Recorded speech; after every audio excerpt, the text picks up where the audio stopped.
cameras are rolling. Okay, this is Bernita Reed. I'm here in San Antonio in the home of Mrs. Minnie Applewhite, and it is November the 18th, 2017. I would like to start with her introducing herself.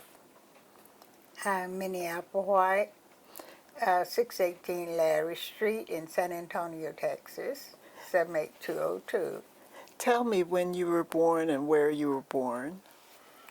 I was born in Winchester, Texas, April the 26th, 1925.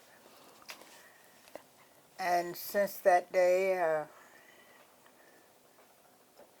from a little girl, I picked cotton, I cut cane, I pulled corn, I did it all. And then went to school there in Winchester, Texas, until I was almost 10 years old, I think at 10 or 11.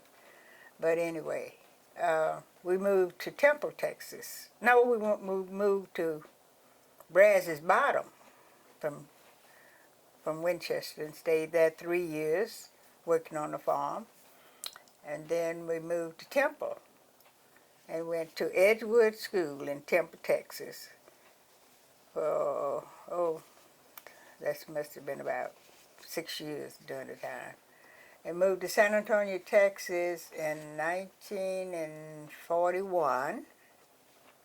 And we lived at 812 Nevada, right off of Pine. And every day we would walk to Wheatley to school and walk back in the afternoon, never was late. Certainly wasn't late going home because Miss Waters, we called my mother Miss Waters, she would be watching the clock. And if we wasn't there at a certain time, we wouldn't do that again. But anyway, I graduated from Wheatley High School in 42 and went to St. Philip's College for 2 years. And after that, I got married. Had one daughter, Betty Marie McKinnon. And now I have 4 grandkids and 4 great-grand. And what else? That is so special to hear the summary of your life so succinctly. Yeah, I cut a lot of it out. I want to go back to learning who your parents were, their names, and where they were born. My mother was named Octavia, and my daddy was named Curtis Grayer, Grayer. My mother was Adams. And they married, I think my mother was about 14 or 15 when she married my daddy, very young. But we had 3 kids, they had 3 kids. Lily, May, and Minnie, B, and Johnny Lee. That was my brother. Mm-hmm. Where were your parents born? Winchester, Texas is all I've ever heard. And how far back can you go with your ancestry? Well, really, I can go back to my great-grand, and my great-great-grandma was Emmeline. That was Papa Clancy's mother, was Grandma Emmeline.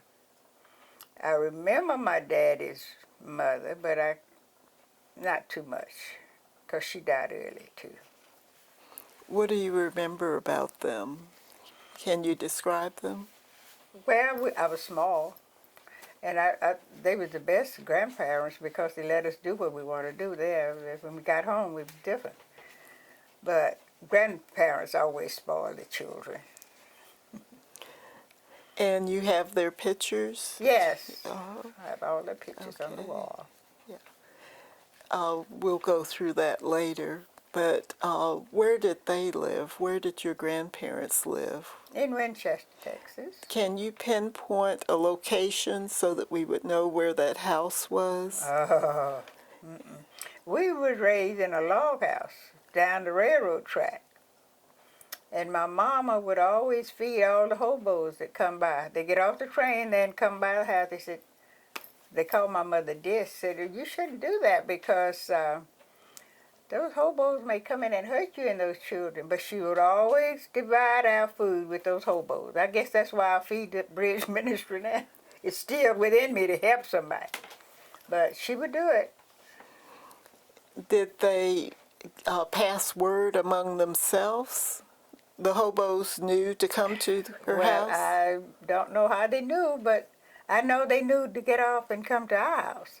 And the same since my husband and I moved here. Not cutting your subject off, but they used to be out there. It was just woods out across the street over there. And they had a house built with cardboard boxes. And they would get off the train, and all of the neighbors, all this block was full of neighbors, and black neighbors. And they wouldn't come to nobody's house but this house. And asked my husband for coffee. He said, well, how you going to make coffee? It's grounds. He said, we got a place out there, and they'd go back. And everyone that come, they would come here. You don't have a recollection of how that started? No, I really don't. I don't know. They just would come to this house, and they certainly would come to my mother's house. And we were little, and my daddy my mother raised us, so I don't know much about my daddy. But tell me a little bit about the early days, about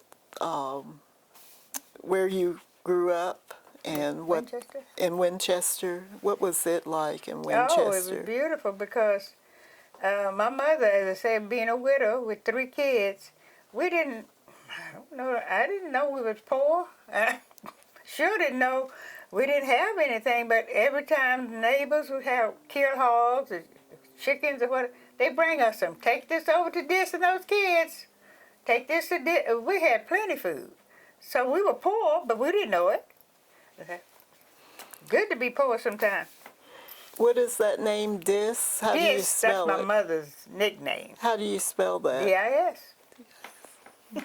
That's where she spelled it. I don't know. What was her full name again? Octavia. I don't know how that would come from that. No, I don't either, but her mother and father started calling her Dis. And I don't know what that came from. I really don't. Did they have any education? Were they able to read and write?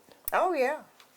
My great-grandmother and father both. And great-grandma and daddy.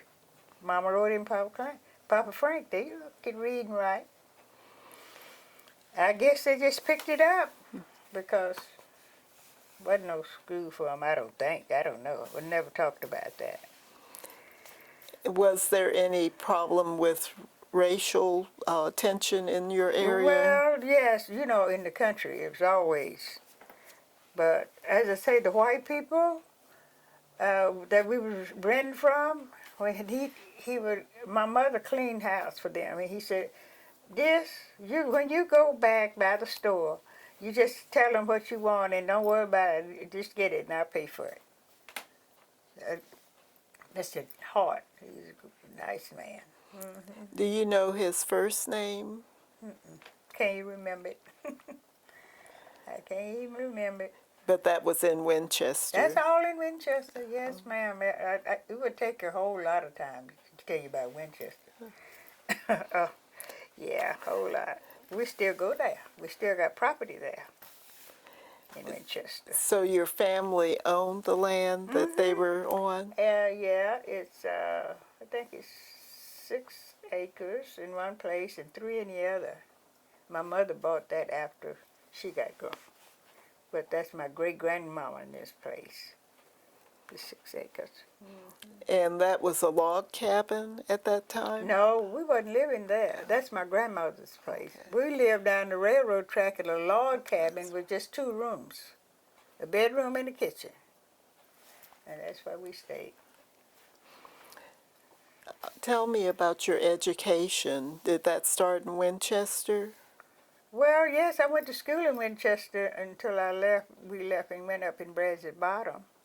Then we went to school there. Cokesbury, I think it was the name of school in Brazos Bottom. Mumford, Texas. Did you have a favorite teacher? Yes, his name was Prof. Now, I can't even think of what Prof's name was because we all said Prof. But he would drive the bus and bring us to school, and then park the bus and then come in and teach us. And when it's over, he'd take us back. And he would always, well, I didn't ever get whippings by Prof, but when kids be bad on the bus, he would whip himself. Prof would be hitting his long legs with the strap, and the kids be just hollering like he was whipping them. It was so funny. Can see that now. Oh my, that was years ago. So it's interesting that you had a school bus to ride in. What year was Well, this? that was back. That wasn't. Let's see. I guess I was about 13 then. Was riding the bus, school bus. But as I say, that's why I need my brother. See, he remembers everything, dates and everything. I don't remember. I can, if somebody help me with it, you know, I can get all that. But I can't even remember what year it was. Did you ever have to walk to school? Oh yeah, I walked to school here in San Antonio. We lived on Nevada, and we walked over to Wheatley, Phyllis Wheatley High School, every day. So when did you come to San Antonio? 40,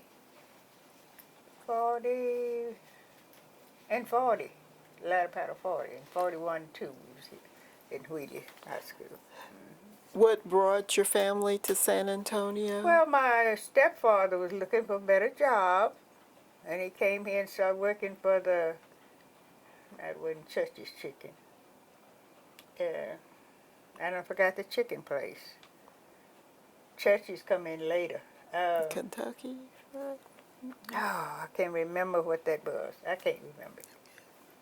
But he started working for that chicken place, and at night he'd bring me in boxes of chicken. Oh, we love chicken. Sure was good too. What was your stepfather's name? Aaron Waters. And when you came here, what grade were you at? Do you remember what grade in school you were in? I was in the 11th. 11th grade. 11th grade, passing to the 11th grade. Was that particularly hard for you to make that transition from a small Well, town? it was difficult because I was used to a little classroom and got up here at Wheeling. And, looked like it was 500 kids, maybe more than that. So many kids, and long halls and all that.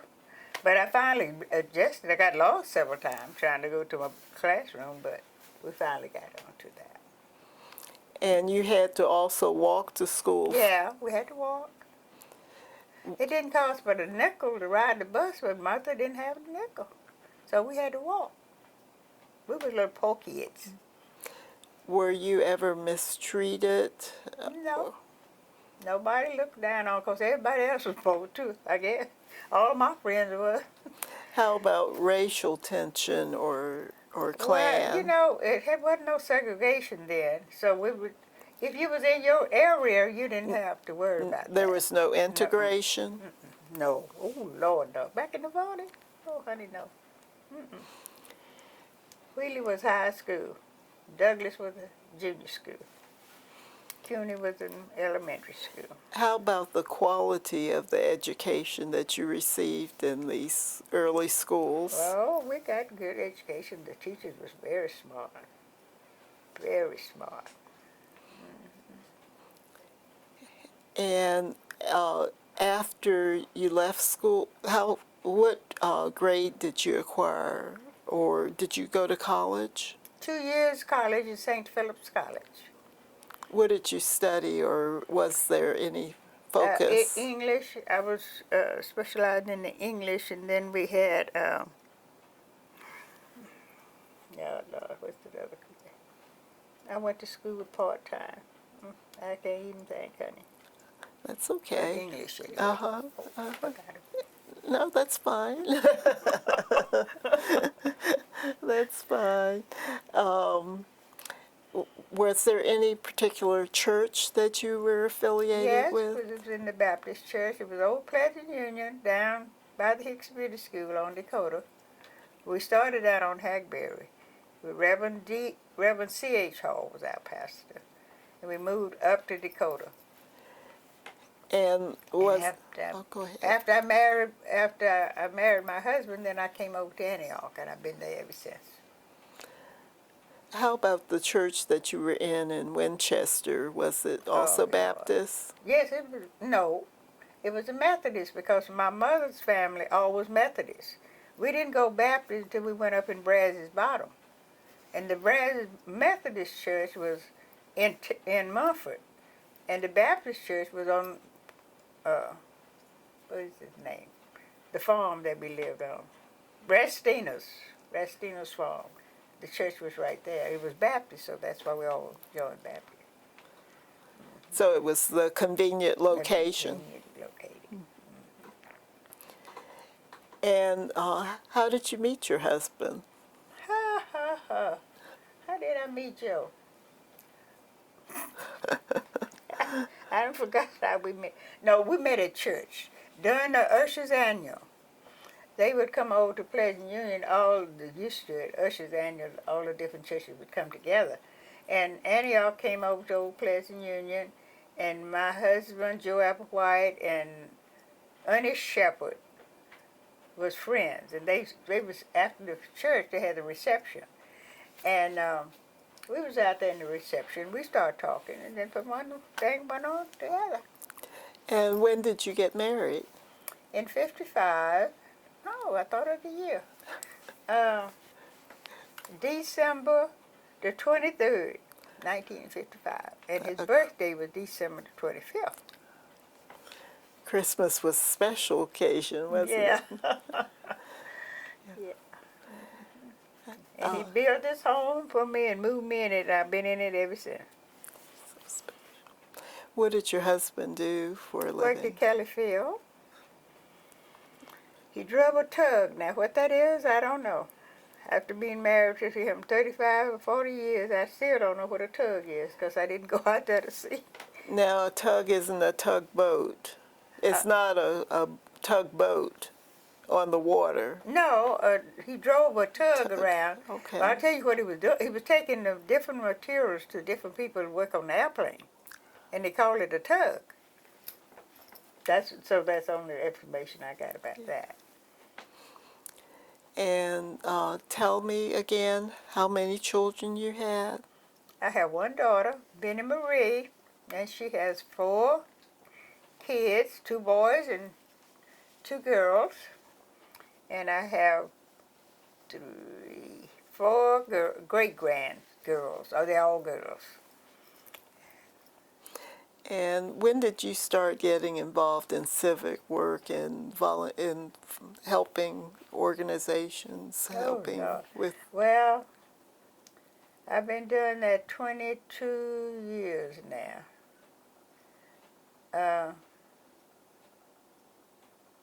It was calling. The Lord called me. And as I said, you're supposed to say, yes, Lord, and answer and go on. But I didn't. I kept saying, no. No, Lord. What is the bridge ministry? What is it? But he said, well, after I kept asking so many questions, said, well, if you go, I'll go with you. And ever since that day, I've been feeding the hungry people, providing food and haircuts and shaving, and they did all that today up there. Mm-hmm. Every Saturday is a different group of churches. Every Saturday. Tell me about the bridge ministry. What is it? Well, that's what I say. It's a ministry that the Lord gave me. And they said, where'd you get the name? The Lord gave me that. Because I didn't know anything about it on the bridge. In fact, when he called me, and my husband gone to Kellyfield, and I got up, I guess about 6:30, it was getting daylight, and drove down. Going the way the Lord directed me. I went down, and it's about St. Peter Clavis. You San Antonio? Oh, well, you don't know what I'm talking about. But it's on Nolan and 37 underneath the bridge.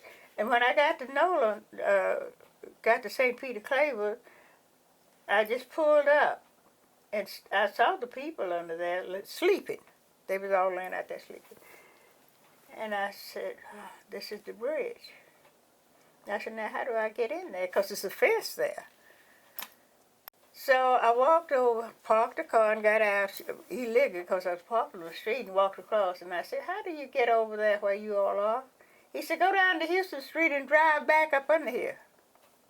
I still don't know where I'm going, but anyway, I did what he said and come on around under the bridge and drove up there. And as my car go by, I would see a little hedge right up. They were just sleeping all underneath the bridge there. And so finally, I drove up to this guy, and he said, ma'am, can I help you? I said, I'm looking because the Lord sent me down here to feed you. You got the food today? I said, no, I don't have any food today. I said, but I will come back and bring food. And that's how it started. But I went to my pastor first and told him, Reverend J.J. Rector. I said, Reverend Rector, the Lord had told me to go down under the bridge and feed the hungry people. He said, oh, Sister Applewhite, you're going down there with all those homemongers and murderers. Oh, he went on and on. He said, but if the Lord told you, I'm not going to say for you not to. Well, he told me, so I've been doing it ever since. But that's the way it started. What did you take that first time, and what was it like? I got the junior mission out of the Antioch Baptist Church, and I told them about it. A bunch of young ladies, and they was excited. Oh, they was excited. But when they got there, I couldn't do nothing with those girls. They cried so they couldn't serve the people. Everybody brought a covered dish, but it is heartbreaking. You touch it. When you see how people are laying out here sleeping on the ground and all that, and no bath, and so I said, y'all have to calm down if y'all gonna feed these people. But everybody brought something. And then there was another man there that had a big pot of soup. He's still disabled now, he can't come. But that was the first meal that they had. And then after that, the UPS, Church's Chicken, Southwest Airlines. Oh, I could go on and on. I didn't advertise, but they heard about me, and they came in bringing stuff. And ever since then, I didn't call these people and tell them to come help me. But every Saturday is 4 different churches that with food and clothes and whatever. Do they bring the things to the church? Up there. Up there. Yeah, because I wouldn't have no way to get it up there. Too much. Which church is this that it started at? Oh, no. We started under the bridge. But now we're over here at Liberty View. We've been to several different places because we didn't have anything, no money. It's just whatever people donate to us. That's what we have. And anything memorable about an individual that you saw that day or later? Anyone you... Oh, there's so many memories. Tell so me many, about but some of them. one white guy, he when he came to the feeding that day, he says, I'm so glad you're here because I don't have anything. Say, but I had a 3-car garage, 4 kids and a wife, and got laid off my job. I had to take them back to her mama's, and I got on the street. And if it wasn't for you, I wouldn't have nothing to eat. You know, 4 years later, that same man came back to me and just hugged me. He said, Sister Applewhite, guess what? I said, what? The Lord had blessed me with a job. But anyway, it was so tearful. But anyway, still, that's all of that story I can tell because it's just true. Yeah. It's so real. The Lord is real. If you trust it. Were there other instances where that little bit of a bridge, a little bit of help, pull someone out. Oh yeah, oh yeah. I hear it all the time. I hear that all the time. If it wasn't for you, we would be hungry. And that's why when they put all that food on the table, I mean the table is first up in my living room with food all the way down. And I let them people come by as many times as they want. You know why? Because they say, if it wasn't for you, I wouldn't have nothing. And if I don't take something, I ain't going to have nothing the rest of the week. And I can go in my kitchen and get me a piece of bread if I need it. They can't do that. So I let them, they said, well, they've been by twice. Said, if they come by again, serve them. I don't put no stop on it. I just let them help themselves. Is it just food that you provide or other No things? clothes and shoes and cutting hair. They cut their hair did say today that. and shaved and all of that. Cause what churches, whatever they want to do. It's up to the churches that come. I don't tell them what to do. How do you set up for shaving and whatnot? The church, Liberty View, my table's up there, my tents is up there, and everything. They have it all out, set up for me when I get there. All I have to do is just go. I have a food bank stuff. My car's full when I leave home. And the city of San Antonio has recognized you for this work? Some parts, Bank America gave me $500, and no, I'm not supposed to be looking back. Well, I can't remember the other. That's okay. It's all on the wall, but I can't think of who all they have given. And David Robertson gave me $500. The Spurs have given me $500. I just can't remember them all right now. Okay. But if they give $1, I thank them for that. Now, as far as other things that you're involved in the community, can you tell me a little bit about that? Well, we have a neighborhood club that we try to keep the streets clean, and we just got through with all this work in the back, the river and parks and new park. They have had to open yet, but that all comes through our neighborhood club. And how do you feel that the city of San Antonio has supported your efforts? Wonderful. They have did a wonderful job. Taking a long time for us to get this. Almost 20 years. But they were spending money on the north side, but wouldn't bring it into the east side. But Ivy Taylor, we have to give her credit. She's the one that started it. How do you feel about SAAACAM and this effort to have a representation of the African American heritage of San Antonio? I think that's a wonderful idea because a lot of the young people just don't know what have happened and the hard struggles we've had. They just, y'all had to do it. Oh, y'all, yeah, we had to do it. Can't believe y'all had to do all that. We sure did. The Lord taking care of us. Do you know anything about your husband's side of the family, the Not Applewhites? too much, because his mother and father, when we got married, his mother was passed and his father. I really don't know too much about them. Is there something that I haven't talked about here that you would like to talk about? No, I think we touched on everything. I'm going to turn around and ask my cohorts what they have picked up on. Is there something that someone can add or a question that I haven't touched on? What was her education? How far? 2 years of college. Uh-huh.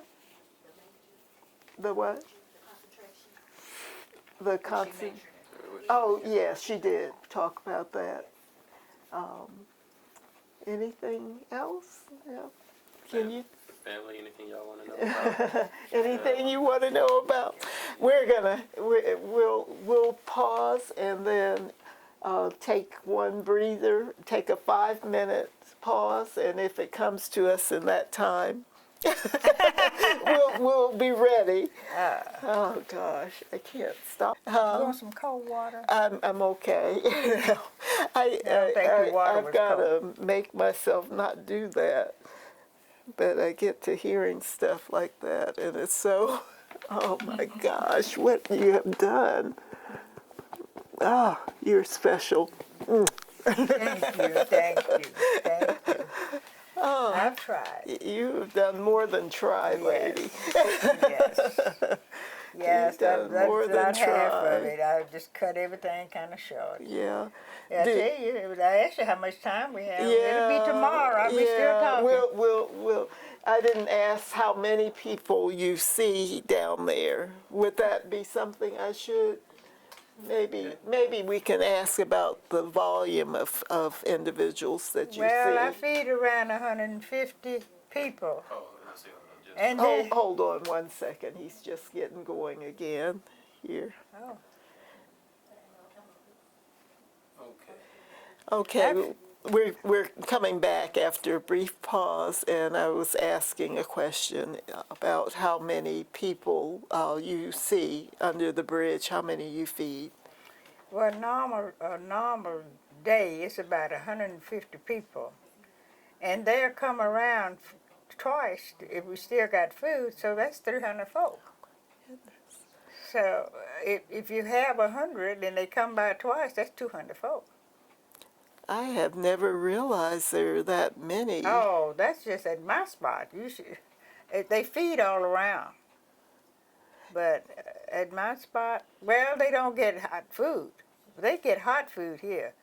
All this month, it started last month, the third Saturday in the last month. It's turkey and dressing. Every church is turkey and dressing, but today they had hot tamales and chili. Oh, it was good. I said, I'm so tired. I don't want no turkey for Thanksgiving and Christmas either. Oh, yeah. But anyway. So are people coming from different directions to Oh, yeah. meet there? Yeah. No, there's nobody living there. That's the church. No, but I meant it's not any longer just under that one bridge area. Oh, and we're not under a bridge now. We're right up here. This is about 2 blocks from my house at Liberty View. But the bridge, they built a hotel there, and then we can't go there anymore. But the homeless are coming from miles around. Miles around. They come from Haven of Hope. They come from, you know what Haven of Hope is? Well, that's a big. This is one of the ladies from North Carolina. Oh, That's what she does. you don't know. I don't know. Oh, no, somebody. Okay. Yeah. Say I haven't known any of the places, have I? You say, where does this lady come from? Oh, Yeah. I asked that, but I didn't think I got an answer. Yeah, Now, yeah. Haven of Hope is a big place for all of the homeless. If you have any crime, did a crime or been in jail, you don't go into the hotel, to the living quarters. You're out on the yard, so you just still just like out on the street, but you're sleeping on the ground and stuff. So my auntie's down there with the hardened criminals. Let's put it that way. The people the undesirables. But That's right, she's they called are. to do that. But I don't let them come in there with no foolishness. You got to give them respect and all these people, because if it wasn't for these people, you wouldn't be eating. You don't come in here mistreating these people and disrespecting them. Do you work with Hope House No. at all? It's far away from each other? Are they No, kind of... Hope House, excuse me. It's not far. Okay. But I just, after I It's- feed the bridge ministry, that's enough. I was just thinking it might be some of the same people. It is. What's the matter with me? Where's my water over there? Do you see a bottle of water sitting over there, baby? Uh-oh. I'm talking on the TV. That's yeah. okay. But demos of this airplane or whatever it is. Okay. That's, He hears an airplane going past, so Oh. he was just wanting us to pause. But I think we sort of covered that area. I was just wanting to get a feel for the population that you're dealing with. It's a lot of people. And that first time under the bridge, about how many people were Oh, there Lord. then? It was more than we're doing now because it was new. Seeing everybody. A lot of people's dead and in jail and whatever. But they don't, some of the same people, when I first went down there, was up there today. Still under the bridge. I said, now I know the Lord has blessed y'all. And having the Lord back, yes ma'am, well, why are you still here? And this has been going on for 20? I've been doing it 22 years. My goodness. Some of the same people. And you are the one that named it. Yeah, and I have 3 other places. When we was down under the bridge, this white guy, he said, some lady gave him some property. And he said, I'm going to open up a feeding place. It's on Live Oak, right there, almost to St. Peter Clay. Well, you don't know what I'm talking about. But anyway. St. Peter Claver is real close to where our house is. But anyway, To the a north. lady died, a white lady died, and gave him the land, and then she left enough money for him to build a house. And he feeds in it. He said, Miss Applewhite, can I take your name? I said, sure. So that's my name there. And down under the bridge, further down by U2SA, Maud Madeley, they called her. She was in a wheelchair. She was coming to feed with me all the time. She said, Miss Applewhite, I think I'm going to move on down further and organize another bridge ministry. Can I use your name under the bridge ministry? So that's 3. And so I went down there. They feed on Sunday. I went down there about a month ago with them to see how it was going. And they're all called Bridge Under Ministry? the bridge ministry. Under the Bridge Ministry. So that's my name. No? And they don't actually put Minnie Applewhite. Oh, but no. But they know. They says it. They tell the people that that's where it come from. Minnie Applewhite. 3 places under the bridge ministry. Okay. Well, I think that we're going to wrap it up this time. I think I'm probably way late for the next appointment, but I couldn't not do this. Okay. Thank you for that. Well, you're perfectly welcome. I'm gonna help I Will. hope I made Oh sense my on some of it. goodness, it was so special. Oh.